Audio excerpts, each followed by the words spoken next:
Blood has a taste, metallic, warm, bitter. I remember lying in the street, half in the gravel, half on the concrete, windshield glass peppered into my arms like ice. My vision swam red. Her voice cut through the ringing in my ears like a scalpel. "You're fine, just bleeding." She said it over her shoulder as she opened the car door. "We're late for Bella's hair appointment." Bella, our daughter, 14, entitled, screaming about a homecoming stylist like it was a matter of life and death. My ribs cracked when I tried to speak. My son leaned out the window, rolled his eyes. "Stop being dramatic, Dad. We have priorities."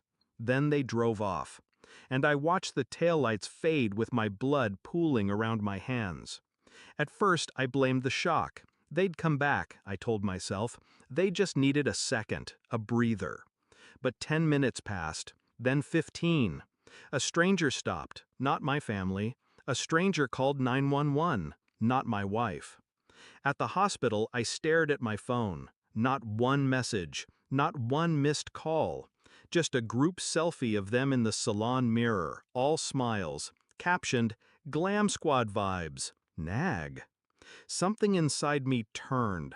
Not rage, not heartbreak, calculation. Because you don't walk away from someone you love while they bleed, not unless they're already dead to you. Recovery took 6 weeks. Broken ribs, dislocated shoulder, and something far less visible, clarity. I moved differently after that, quiet, distant. Started watching them instead of speaking. Noticed patterns I'd missed. How she always locked her phone. How his calls came late, after midnight. How Bella repeated words I never used. Phrases too sharp, too foreign. I checked the iCloud account she forgot I had access to. The texts were clinical in their cruelty. "He'll be out of the picture soon. Just hold off until the insurance clears. Don't screw this up. You want the house, don't you?"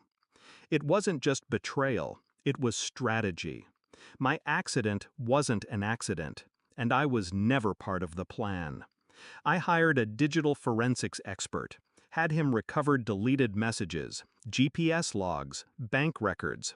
Found out she increased my life insurance policy 3 months prior, changed the beneficiary to a private account under her maiden name. My son? He wasn't just complicit, he was in on it. Every conversation, every eye roll, it was rehearsed. Even Bella, she'd been promised a new car. I compiled everything into a folder, printed, indexed, and one quiet Sunday morning I laid it across the dining table. No rage, no screaming, just silence. When she came down and saw it, her face drained.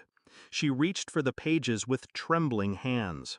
Behind her, my son hovered. "Dad, this isn't—" I held up a hand. Then slid my phone across the table. "Play the voicemail." It was her voice, planning, laughing, ending with, "He's too soft. He'll never see it coming." I saw it coming, and now they knew. I didn't file charges, didn't go to the police. I went to the lawyer, transferred every asset into a trust, with one clause: they receive nothing. I filed for divorce, full separation, irrevocable. Sent the documents in a blank envelope, no note. She tried calling, I didn't answer. My son came to the hospital where I was scheduled for a follow-up. He waited an hour. I walked past him without a word. I let them sit in the uncertainty, let the silence stretch. Because that's what they gave me, when I was broken, bleeding, discarded like an inconvenience.